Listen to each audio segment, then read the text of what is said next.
اعوذ باللہ من الشیطان الرجیم بسم اللہ الرحمن الرحیم الحمد للہ رب العالمین اللہم صلی وسلم وزد وبارک علی صاحب الدعوة النبویہ والصولة الحیدریہ والعصمة الفاطمیہ والحلم الحسنیہ والشجاعة الحسینیہ والعبادة السجادية والمعثر الباقرية والآثار الجعفرية والعلوم الكاظمية والحجج الرزبية والجود التقوية والنقابة النقبية والهيبة العسكرية والغيبة الإلهية القائم بالحق صلوات على محمد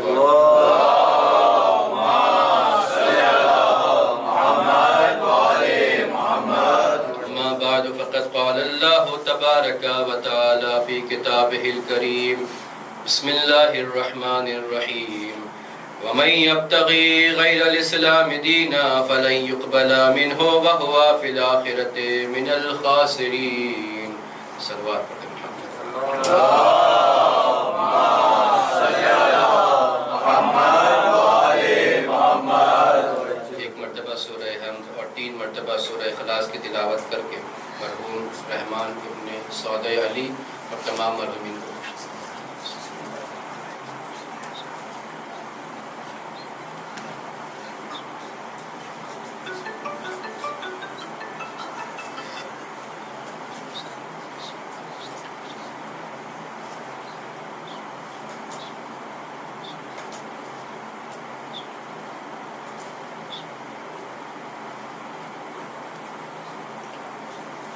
صلوات پڑھتے محمد وعلی محمد اللہم صلی علی محمد وعلی محمد. عزیزان گرامی، جس آیہ کریمہ کی تلاوت کرنے کا شرف حاصل کیا اس میں ارشاد رب العزت ہو رہا ہے وَمَن يَبْتَغِي غَيْرَ الْإِسْلَامِ دِينًا فَلَن يُقْبَلْ مِنْهُ وَهُوَ فِي الْآخِرَةِ مِنَ الْخَاسِرِينَ کہ اگر کوئی اسلام کے علاوہ کسی اور دین کے ساتھ ہم تک آتا ہے، ہم تک پہنچتا ہے، یعنی قیامت کے دن اگر اسلام کو چھوڑ کر کسی اور دین پر انسان قیامت میں خدا تک پہنچتا ہے تو وہ دین اس سے قبول نہیں کیا جائے گا اور ایسا انسان خسارے میں ہے. عزیزان گرامی، یہ دین جو دین اسلام ہے، جو نبیوں سے ہوتا ہوا ہم تک پہنچا ہے، یہی دین بہترین دین ہے اور یہی دین حق کا دین ہے. اس دین میں تمام نظام موجود ہے، یعنی سارے قوانین، سارے قانون، جتنے بھی قانون ہیں، سب قانون اس دین نے بتائے ہیں. آج کل جو سیکولر پارٹی ہوتی ہے، سیکولرزم جسے کہا جاتا ہے، یہ کہتے ہیں کہ کوئی بھی دین ایسا نہیں ہے کہ جس نے انسان کی زندگی کے تمام مرحلوں کو بتایا ہو، لیکن شاید انہوں نے اسلام کو پڑھا نہیں ہے. اسلام اس دین کا نام ہے کہ جس نے زندگی کے ہر مرحلے میں مسئلے کو بیان کیا ہے اور اس کے ساتھ ساتھ زندگی کے بعد یعنی موت کے بھی جو مرحلے ہیں اس کو بھی بیان کیا ہے. عزیزان گرامی، انسان جب اس دنیا سے گزر رہا ہے تو کوشش یہ ہونی چاہیے کہ جب وہ اس دنیا سے جا رہا ہے تو حالت اس کی حالت اسلام میں ہو. جب انسان مر رہا ہے تو بھی مومن ہو، جب جا رہا ہے تو بھی مسلم ہو. جناب یعقوب جیسے نبی ہیں، جناب ابراہیم جیسے نبی ہیں، اپنے بچوں سے کیا وصیت فرما رہے ہیں؟ وَلَا تَمُوتُنَّ إِلَّا وَأَنْتُمْ مُسْلِمُونَ کہ دیکھو جب تم اس دنیا سے جاؤ تو دیکھنا، اس بات کا خیال رکھنا کہ تم مسلم ہو کر، مومن ہو کر اس دنیا سے جانا. عزیزان گرامی، جناب یعقوب اور جناب ابراہیم جیسے نبیوں کی یہ وصیت ہے. آج ہم جو دنیا میں موجود ہیں تو موت کے سلسلے میں، زندگی کے بارے میں تو ہر کوئی جانتا ہے، لیکن موت کے سلسلے میں 3 چیز ہے جو انسان موت کے سلسلے میں نہیں جانتا ہے. پہلی چیز یہ ہے کہ انسان کو کب موت آئے گی، دوسری چیز یہ ہے کہ انسان کو کہاں موت آئے گی، اور تیسری چیز یہ ہے کہ انسان کو کس حالت میں موت آئے گی. 5ویں امام سے جب یہ سوال کیا گیا کہ اے امام انسان کیوں نہیں جانتا ہے اپنی موت کے بارے میں کہ اسے کب موت آنی ہے، کہاں موت آنی ہے، کیسے موت آنی ہے؟ تو امام فرماتے ہیں مسکین ابن آدم مکتوم الاجل مکنون العلل، یہ انسان کتنا مجبور ہے۔ آدم مکتوم الاجل، یہ انسان اپنی موت کو نہیں جانتا ہے کہ اس کی موت کب آئے گی۔ مکنون العلل، نہ وہ اپنی موت کی علت کو جانتا ہے کہ اسے موت کس لیے آنے والی ہے، کہاں آنے والی ہے۔ پھر سوال ہوتا ہے کہ امام کم سے کم یہ بتلا دیجئے کہ امام یہ انسان کہاں دفن ہوگا، کہاں پر اس کا خاتمہ ہوگا۔ تو امام اشارہ کرتے ہیں کہ انسان کا جو وجود ہے، انسان کو جو خلق کیا گیا ہے وہ مٹی سے خلق کیا گیا ہے، خمیر سے خلق کیا گیا ہے۔ یعنی اللہ نے جب فرشتوں کو حکم دیا کہ جاؤ اور جا کر مٹی لے کے آؤ دنیا کی، تو جتنے خمیر ملا کر انسان کو بنایا گیا ہے، تو جہاں پر انسان کے وجود میں جس دنیا کے زمانے کی اور جس مکان کی خمیر زیادہ ہوگی، انسان کو موت وہیں آتی ہے۔ آپ دیکھ لیے زندگی پر انسان یہاں سے وہاں گھومتا رہتا ہے، اپنے شہر سے باہر نکلا، کربلا پہنچا، کربلا سے پہنچا، پھر انگولا یا کسی بھی شہر میں جا رہا ہے کام کرنے کے لیے، لیکن اسے مٹی کہاں ملتی ہے؟ جہاں پر اس کی خمیر زیادہ ہوا کرتی ہے۔ خداوند عالم سے دعا ہے پروردگار عالم ہم سب کو موت دے تو ایسی جگہ موت دے کہ ہم بھی زیارت کربلا میں پہنچے اور ہمیں وہاں موت آ جائے۔ صلوات پڑھ دیں محمد وآل محمد پر۔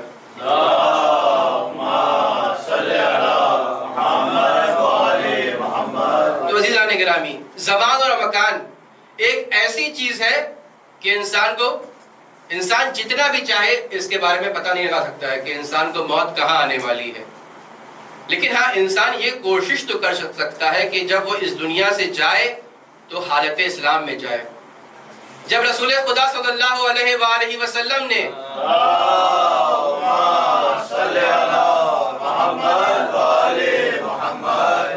مولا کائنات سے فرمایا یا علی فإن الشہادۃ من ورائک، اے علی تمہارے پیچھے میچے موت آ رہی ہے، تو مولا نے کیا فرمایا؟ مولا فرماتے ہیں افی سلامت دینی یا رسول اللہ، اے رسول اللہ جب مجھے شہادت ملے گی، جب میں مر جاؤں گا، کیا میں مسلم رہوں گا؟ وہ امیر کائنات کے جو جنت و جہنم کے تقسیم کرنے والے ہیں وہ سوال کر رہے ہیں کیا پر اے میرے رسول کیا میں جب اس دنیا سے گزروں گا تو میں حالت اسلام میں رہوں گا؟ عجب نہیں، مولا سمجھانا یہ چاہ رہے ہیں کہ مسلمان ہو جانا کمال نہیں ہے بلکہ مسلمان ہو کر مرنا کمال ہے۔ صلوات پڑھ دے محمد وآل محمد پر۔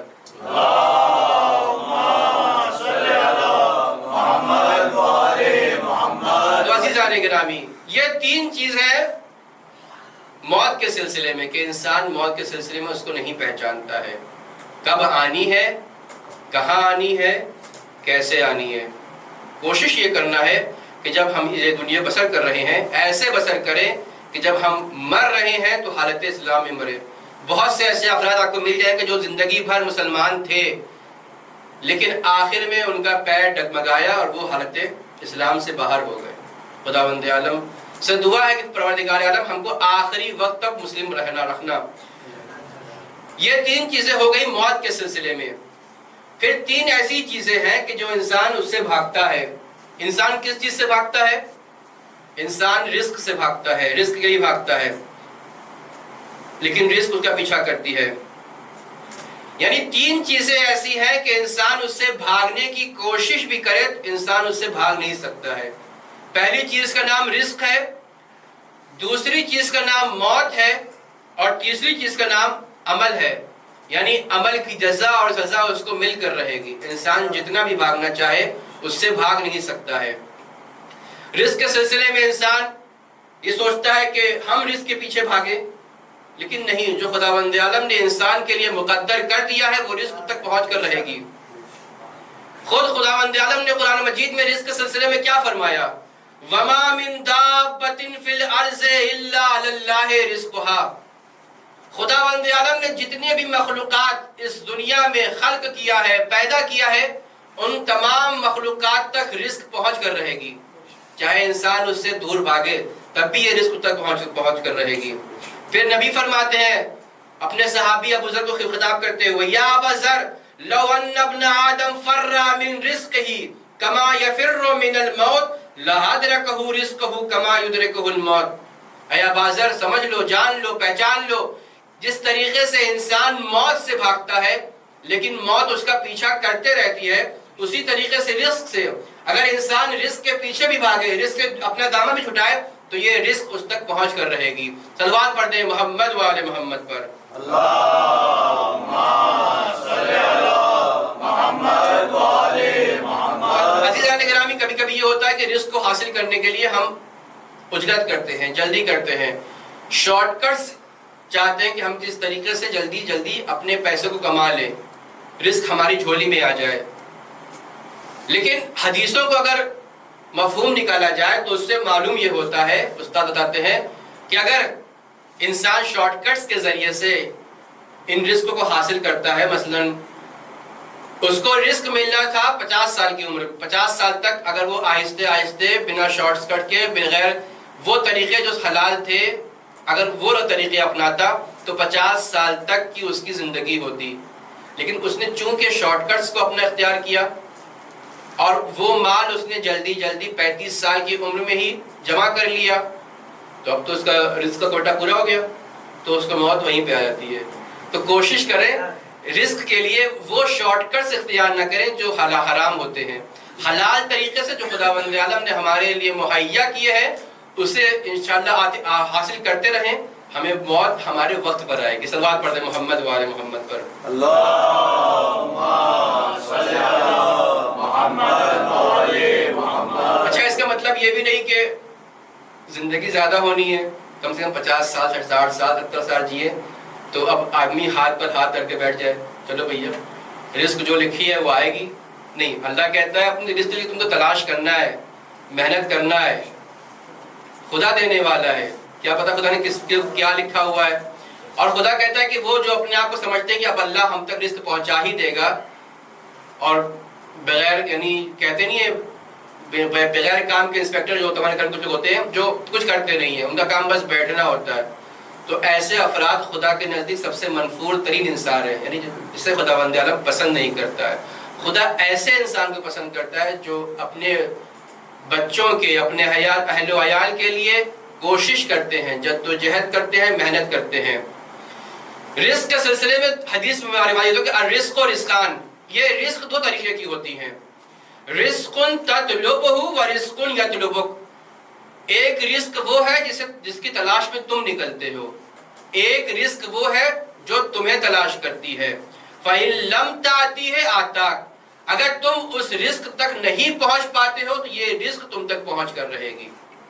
عزیزان گرامی، آج انسان یہ حلال و حرام کو پانے کے لیے، اس تک پہنچنے کے لیے بہت کوشش کرتا ہے۔ اگر حلال طریقے سے اسے رزق نہیں مل رہی ہے تو وہ حرام طریقے اپناتا ہے، لیکن جو مومن ہوتا ہے، مسلم ہوتا ہے اور نبی کے دین کو مانتا ہے تو وہ اپنی روزی روٹی حلال طریقے سے اپناتا ہے۔ کتنے خوبصورت اشعار شاعر نے کہا، کتنے بلانے آج کل ہمارے اور آپ کے امام زمانہ عجل اللہ تعالیٰ فرجہ الشریف کی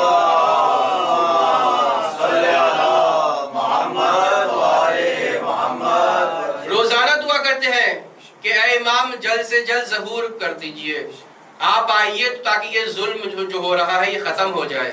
ایک طرف یہ دعا تو کر رہے ہیں لیکن اپنی رزق و روٹی کیسے کما رہے ہیں؟ حرام طریقے سے اپنا رہے ہیں، کما رہے ہیں۔ شاعر نے کیا خوب کہا ہے، کتنے بلانے والوں کی روزی حلال ہے، کتنے بلانے والوں کی روزی حلال ہے، یہ آخری امام کا پہلا سوال ہے۔ صلوات پڑھتے ہیں محمد و آل محمد۔ اللہم صلی علی محمد و آل محمد۔ تو خداوند عالم نے تمام انسانوں کی، جتنے بھی خداوند عالم نے انسان کو پیدا کیا ہے، سب کی رزق و روٹی خداوند عالم نے حلال طریقے سے رکھی ہے۔ ہر انسان تک جو رزق پہنچنا تھا وہ حلال طریقے سے پہنچنا تھا۔ تو یہ جو حرام طریقے سے لوگ اپنے رزق کو اپنا کما رہے ہیں، ان کا کیا؟ امام علی علیہ السلام کا زمانہ ہے اور مولا کائنات ایک جگہ سے گزر رہے ہیں، بیچ میں مسجد پڑی، تو مسجد کے احترام میں مولا اپنے گھوڑے سے اترے، اور اترنے کے بعد جب وہ مسجد میں جانے لگے تو وہاں پر ایک انسان مولا کو ملا۔ مولا نے اپنے گھوڑے کی لجام اس کے ہاتھ میں دی کہ میں نماز پڑھ کے آتا ہوں تو میرے گھوڑے کو سنبھالنا۔ بہرحال مولا کائنات مسجد میں گئے، نماز تہنیت مسجد کو ادا کیا، اور جب وہ مسجد سے باہر نکل رہے ہیں تو امام نے قصد یہ کیا کہ چونکہ میں ابھی نماز کے لیے گیا تھا، مسجد میں گیا تھا، کچھ وقت گزر گیا ہے، تو 2 دینار اس کی محنت کے طور پر اس انسان کو دوں گا جو انسان مسجد کے باہر کھڑا ہوا ہے۔ امام جب مسجد کے باہر آئے تو کیا دیکھا کہ وہ انسان وہاں موجود نہیں ہے، نہ وہ انسان موجود ہے، نہ جو لجام فرس جو گھوڑے کا لگام تھا وہ بھی موجود نہیں ہے۔ امام نے اپنے صحابی کو بلایا، ایک صحابی کو بلایا، بلانے کے بعد کہا کہ فلاں بازار میں فلاں شخص فلاں قیمت پر، تقریباً 2 دینار کی قیمت پر لجام بیچ رہا ہے، لگام بیچ رہا ہے، جاؤ اس سے خرید لو۔ یہ صحابی گئے اور جانے کے بعد اسی شخص سے جس نے لجام فرس کو پکڑا ہوا تھا، امام نے جس کے حوالے یہ کیا تھا، اس سے وہ لجام فرس خرید کر یہ صحابی لے آئے۔ مولا کائنات فرماتے ہیں کہ دیکھو آج کے دن یہ 2 دینار اس انسان کی تقدیر میں لکھے ہوئے تھے، لیکن چونکہ اس کو پانے کے لیے اس نے جلدی کی تو خداوند عالم نے یہی 2 دینار جو حلال راستے سے اس تک پہنچنے تھے اسے حرام راستے تک پہنچا رہا ہے۔ صلوات پڑھ دیں محمد و آل محمد پر۔ اللہم صلی علی محمد و آل محمد۔ تو امام کہہ رہے ہیں کہ انسان کی تقدیر میں جو پیسہ لکھا ہوا ہوتا ہے وہی پیسہ پہنچ کر رہے گا۔ یہ انسان ہے جو اس کے اندر بے چینی ہوا کرتی ہے کہ کس طریقے سے وہ پیسہ جلدی سے کما لے۔ وہ پیسہ اس کے مقدر میں تھا لیکن کیسے پہنچا؟ حرام طریقے سے پہنچ رہا ہے۔ امام صادق علیہ الصلوۃ والسلام سے روایت ہے، اللہم صلی علی محمد و آل محمد۔ کتاب وسائل الشیعہ میں جناب حر عاملی اس روایت کو نقل کرتے ہیں کہ ایک انسان ہے کہ جو حلال طریقے سے رزق و روٹی کمانا چاہ رہا ہے لیکن اسے کامیابی نہیں مل رہی ہے، پیسہ اس کے جیب میں نہیں آ رہا ہے، اس کا جیب نہیں بھر رہا ہے، تو اس نے حرام طریقے اپنائے، چلو بھائی حرام طریقے سے میرا جیب بھر جائے، لیکن اس میں بھی کامیاب نہیں ہوا۔ لیکن جب حلال طریقے حرام طریقے بھی کام نہیں آتے ہیں تو وہ کام آتا ہے جو وسواس کرتا ہے۔ اب شیطان آیا، اس نے وسوسہ پیدا کرنا شروع کیا، تمہیں پیسہ چاہیے، میں تمہیں ایک ایسا نقشہ کھینچ کر دوں گا کہ تمہاری مارکیٹنگ بھی اچھی ہوگی اور تم مشہور بھی ہو جاؤ گے اور شہر کے سب سے دولت مند انسان تم ہوگے۔ اس نے شیطان کی بات مان لی۔ شیطان نے کہا کہ دیکھو یہ فلاں دین ہے، اس دین میں تم تھوڑی سی کمی لاؤ، تھوڑی سی زیادتی لاؤ، یعنی ایک دین کا اس نے ایک ایسا نقشہ کھینچا اور اتنا اچھا نقشہ تھا کہ اس دین کو جو اس نے نیا دین بنایا تھا اسلام کو چھوڑ کر اب لوگ اس کے دین میں آنے لگے، جس دین کی معرفی اس نے کروائی، آہستہ آہستہ لوگ اس کے مرید ہونے لگے، اس کو چاہنے لگے۔ اب اس کا جو وہاں پر جیسے آج کل ہوتا ہے بیٹھ جاتے ہیں اور ان کے مرید آیا کرتے ہیں، ویسے ہی اس کے بھی ماننے والے آنے لگے، وہ تسبیحیں کرتا، اعمال کرتا، اور اتنی خوبصورت اس کا دین بتایا ہوا تھا کہ جوق در جوق لوگ اس کے دین کو ماننے لگے۔ جب وہ بھیڑ کو دیکھتا ہے اور اس کی دولت جمع ہو گئی تو ایک دن اس کی زمین نے اسے جھنجھوڑا کہ تم نے کیا کیا، اصلی دین کا تم نے کیا چہرہ بنا دیا۔ اب وہ پریشان ہوا، اس کی حالت بگڑی، وہ آنسو گریا پہ گریا کرنے لگا، رونے لگا۔ اب لوگوں کے گھر جا جا کر لوگوں سے کہہ رہا ہے کہ دیکھو جس دین کو میں نے تم کو بتلایا ہے، جو دین میں نے تمہیں بتلایا ہے، وہ دین صحیح دین نہیں ہے۔ جن لوگوں کو اس نے دین بتایا ہے نیا دین، اب وہی لوگ کہہ رہے ہیں کہ نہیں یہ دین صحیح ہے، تم خراب ہو، تم میں کوئی کمی آ گئی ہے، تم مرتد ہو گئے ہو۔ یہاں تک بات پہنچ گئی کہ لوگ اس کے پیچھے دوڑنے لگے اسے قتل کرنے کے لیے۔ یہ انسان پہنچا شیطان سے بھی دور ہوتے ہوئے بھاگتے ہوئے جنگل میں، اپنے آپ کو زنجیروں میں باندھ لیا، اور باندھنے کے بعد خداوند عالم سے دعا کرنے لگا، پروردگار عالم مجھے معاف کر دے۔ وہاں سے اس وقت کے نبی کا گزر ہوا. اللہ کے نبی نے خداوند عالم سے دعا کی پروردگار عالم اس کے گناہوں کو بخش دے، جو اس نے غلطیاں کی ہیں اس کو بخش دے. تو اللہ نے اپنے نبی کو یہ حکم پہنچایا کہ تم جانتے ہو کہ اس نے کیا کیا ہے؟ اس نے میرے دین سے لوگوں کو بھٹکایا ہے. جب تک وہ سارے لوگ جو اس کے دین پر مر گئے ہیں وہ لوگ میرے دین کو نہیں اپنا لیتے ہیں میں اسے معاف نہیں کروں گا. تو وہ خداوند عالم کہ جو چھوٹے سے بنائے ہوئے انسان کو اگر اس میں دین میں تھوڑی سی بھی کمی کرتا ہے خداوند عالم اسے معاف نہیں کرتا ہے. تو آج جو لوگ دین میں بدعت لا رہے ہیں وہ اپنا خیال کریں. صلوات پڑھ دیں محمد وآل محمد پر. اللہم صلی علی محمد وآل محمد. عزیزان گرامی، انسان رزق سے بھاگ نہیں سکتا ہے، انسان موت سے بھاگ نہیں سکتا ہے، اور انسان اپنے عمل کے جزا اور سزا سے بھاگ نہیں سکتا ہے. ہمیں ہمیشہ ٹینشن رہتا ہے ہم کیسے رزق کمائیں، اور اگر ہم مر گئے تو ہمارے بچوں کا کیا ہوگا. ہر کسی کو ٹینشن رہتا ہے. جناب موسیٰ کا زمانہ ہے، جناب موسیٰ کہیں سے گزر رہے ہیں اور چونکہ نبی ہے ملک الموت سامنے آ گئے. کہا بھائی آج بنا کسی بن بلائے آ گئے. کہا ہاں چلیے. کہا نہیں تھوڑا وقت تو دے دو.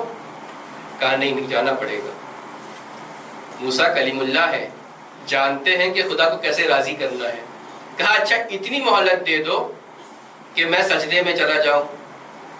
موسیٰ سجدے میں گئے، اللہ سے دعا کی پروردگارم اتنی مہلت دے دے کہ میں اپنی فیملی والوں سے مل سکوں. خدا نے مہلت دی. موسیٰ اپنے گھر پر آئے، اپنے فیملی والوں سے مل رہے ہیں. فیملی والوں کو معلوم پڑ گیا یہ موسیٰ کا آخری وقت ہے.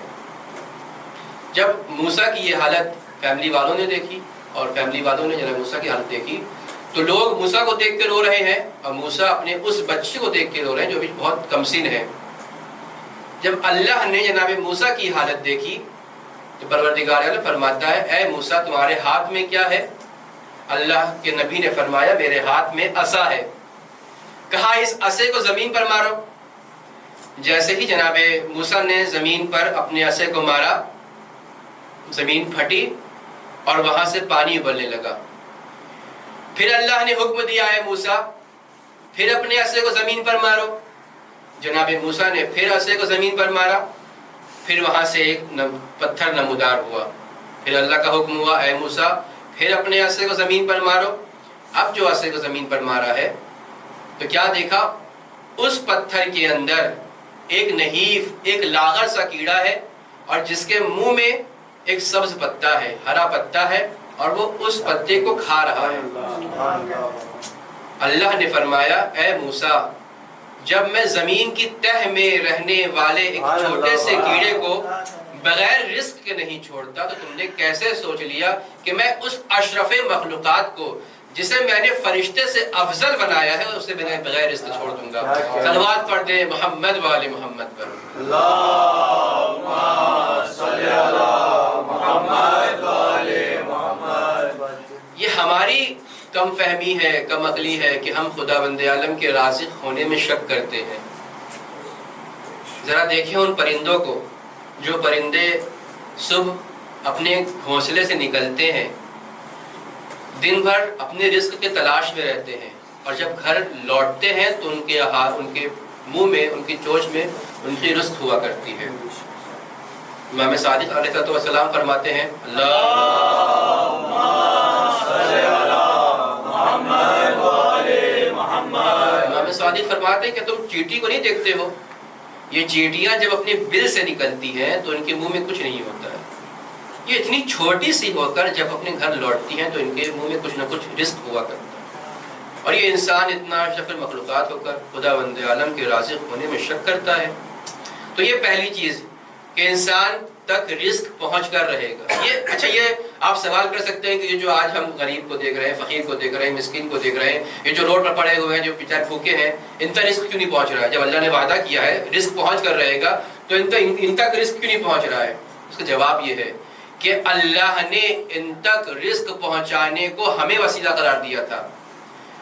اللہ نے انسانوں میں سے کچھ انسانوں کو وسیلہ قرار دیا تھا کہ ان کے ذریعے سے رزق پہنچتا. جب تک انسان کا ہاتھ کھلا رہتا ہے رزق ان تک پہنچتا ہے. جب انسان اپنے ہاتھ کو بند کر لیتا ہے رزق پہنچنا بند ہو جاتا ہے.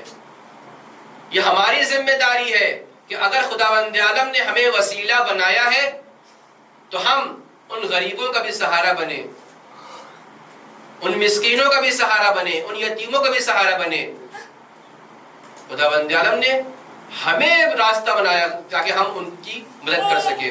عزیزان کرام, یہ پہلی چیز ہوئی, انسان رزق سے بھاگ نہیں سکتا. پھر ارشاد ہوا وَمَن يَعْمَلْ مِثْقَالَ ذَرَّةٍ خَيْرًا يَرَهُ وَمَن يَعْمَلْ مِثْقَالَ ذَرَّةٍ شَرًّا يَرَهُ. اگر ذرہ برابر بھی تم نے نیک عمل انجام دیا ہے تو اس کا انعام بھی تمہیں ملے گا, اور اگر ذرہ برابر تم نے برائی کی ہے تو اس کی سزا بھی تمہیں ملے گی. تو انسان اپنے عمل کی جزا اور سزا سے بھاگ نہیں سکتا. آخری چیز کیا ہے؟ موت. انسان موت سے نہیں بھاگ سکتا ہے. اگر انسان اچھا ہے, صالح ہے, تو یہی انسان کی موت اس کی نجات کا سبب بنتی ہے, اور اگر انسان بدکار ہے, گناہگار ہے, تو اس کی یہ ہلاکت کا ذریعہ بنتی ہے. صلوات پڑھ دے محمد و آل محمد پر. اللہم صلی علی محمد و آل محمد. عزیزان گرامی, خداوند عالم نے انسان کو اشرف مخلوقات بنا کر بھیجا تھا کہ یہ انسان اس دنیا پر آتا, دنیا میں آتا, خداوند عالم نے جو راستے اسے بتائے تھے اس راستے پر عمل کرتا اور نجات پا جاتا. لیکن بہرحال انسان بہکاوے میں آتا ہے شیطان کے اور اپنے راستے سے بھٹک جاتا ہے. اللہ نے انسان کو اس لیے خلق کیا تھا کہ یہ انسان ملائکہ سے افضل ہے, فرشتوں سے افضل ہے. لیکن بہرحال خدا نے اس بات کی طرف بھی اشارہ کیا ہے کہ یہ انسان جانور سے بدتر بھی ہو جاتا ہے. یہ انسان اتنا بدتر ہو جاتا ہے, اتنا برا ہو جاتا ہے کہ یہ انسان اس قابل نہیں رہتا کہ اسے انسان کہا جائے. عزیزو, کربلا میں آپ نے دیکھا کہ ایک 6 ماہ کا بچہ ہے. جب امام آواز استغاثہ بلند کر رہے ہیں کہ ہے کہ جو میری نصرت کو آئے, ہے کوئی جو میری مدد کرے. جب امام نے آواز استغاثہ بلند کی ہے تو ایک مرتبہ قیام حسینی سے بیویوں کے رونے کی آوازیں آنے لگیں. جب بیویوں کے رونے کی آواز امام کے کانوں تک پہنچی ہے, امام قیام حسینی کے قریب آتے ہیں, اپنی بہن کو آواز دیتے ہیں, اے بہن زینب, کیا ہوا؟ بھی تمہارا بھائی حسین موجود ہے. ایک مرتبہ جناب زینب فرماتی ہے, اے بھائی, آپ کی آواز استغاثہ سن کر اصغر نے اپنے آپ کو جھولے سے گرا دیا ہے.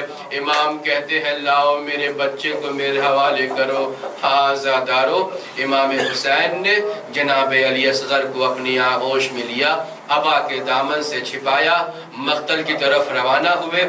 جیسے ہی مقتل میں پہنچے, اشقیاء یہ سمجھے کہ امام حسین شاید صلح کرنے کے لیے قرآن لے آئے ہیں.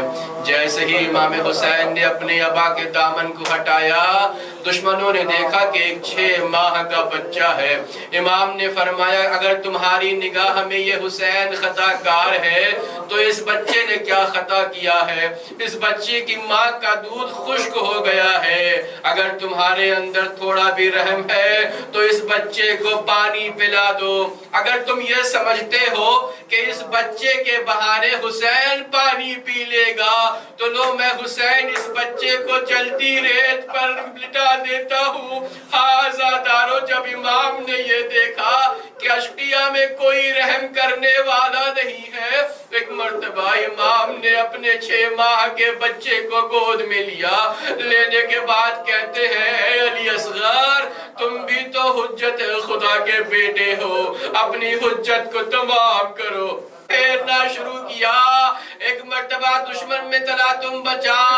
جب ابن سعد نے یہ دیکھا, ایک مرتبہ آواز دیتا ہے, اینا اینا حرملہ اقطع کلام الحسین, اے حرملہ کہاں ہے حسین کے کلام کو قطع کر دے. حرملہ نے چلے کمان میں تیر کو بھرا گلا سحروں کا تیر ہے عزادار، وہ تیر چلا، علی اصغر کے گلے میں پیوست ہو گیا، حسین نے خون کو ہاتھوں میں لیا، آواز ایک مرتبہ آسمان کی طرف پھینکنا چاہتے ہیں، آواز آئی انکار آسمان کو ہے، راضی زمین نہیں، اصغر تمہارے خون کا ٹھکانہ کہیں نہیں۔ ہاں زادارو، جناب علی اصغر کو اپنی گود میں لے کر امام حسین خیام حسینی کے طرف پہنچے۔ عزادارو، کچھ سال پہلے کا واقعہ ہے، قم کا ایک بچہ ہے جو بیمار پڑ گیا، اس کی طبیعت خراب ہو گئی، اس کے باپ نے اسے ہاسپٹل پہنچایا، ماں کو گھر میں چھوڑ دیا، کہا کہ بچہ تھوڑا سا بیمار ہے، میں اسے ابھی لے آؤں گا۔ ایک دن گزرا، بچے کی طبیعت جب بگڑنے لگی، ماں پھر ہاسپٹل پہنچی، لیکن جب ماں مضطرب ہوئی، پریشان ہوئی، تو ماں نے اپنی فیملی والوں کے ساتھ اس ماں کو اپنے گھر بھیج دیا، لیکن ہاں اطمینان دلایا کہ دیکھو بیٹا انشاءاللہ کل تک اس کی طبیعت ٹھیک ہو جائے گی، میں اسے گھر لے آؤں گا عزادارو۔ لیکن شام میں اس بچے کی طبیعت بگڑی اور وہ بچہ اس دنیا سے گزر گیا۔ عزادارو، لوگ کہتے ہیں کہ وہ باپ جب اس گلی میں پہنچا جہاں ان کا گھر تھا، عزیزو گھر کا فاصلہ طے کرنے کے لیے صرف 2 منٹ لگتا، جہاں پر وہ انسان، وہ طالب علم، وہ شاگرد کھڑا تھا، لیکن کہنے والے کہتے ہیں کہ اس باپ کو اپنے گھر تک پہنچنے کے لیے آدھے گھنٹے سے زیادہ لگ گیا۔ کیوں؟ یہ باپ کبھی آگے بڑھتا ہے، کبھی پیچھے آتا ہے۔ عزادارو، آپ سمجھے، امام حسین علیہ السلام جب خیام حسینی کے قریب پہنچے ہیں، کیوں کبھی آگے بڑھتے ہیں، کبھی پیچھے اپنے قدم کو رکھتے ہیں؟ کیوں؟ اس لیے کہ وعدہ کیا تھا، اے ابن رباب، میں تمہارے بیٹے علی اصغر کو پانی پلا لاؤں گا۔ لیکن ہاں عزادارو، جیسے ہی امام خیام کے قریب پہنچے، ماں کو آواز دی، ماں سے پہلے سکینہ آ گئی، بھیا آپ پانی پی آئے، سکینہ پیاسی رہ گئی، اب جو ابا کے دامن کو ہٹایا کیا دیکھا؟ ارے سوکھا گلا ہے، تیر کا نشان ہے۔ ایک مرتبہ ماں نے جب یہ منظر دیکھا، آواز دی، اب اسلو کا ینہر، اے میرے بیٹے علی اصغر، کیا تمہارے جیسے بچے بھی نہر کیے جاتے ہیں؟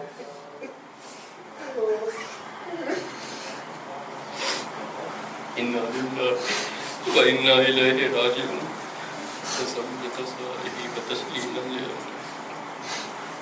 پروردگار اللہ، تجھے واسطہ ہے محمد ہمارے تمام گناہوں کو بخش دے، جہاں جہاں بھی شیعان حیدر قرار، ان کی جان مال عزت و آبرو کی حفاظت فرما۔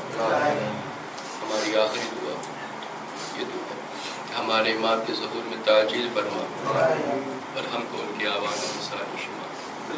ربنا تقبل منا انک انت السمیع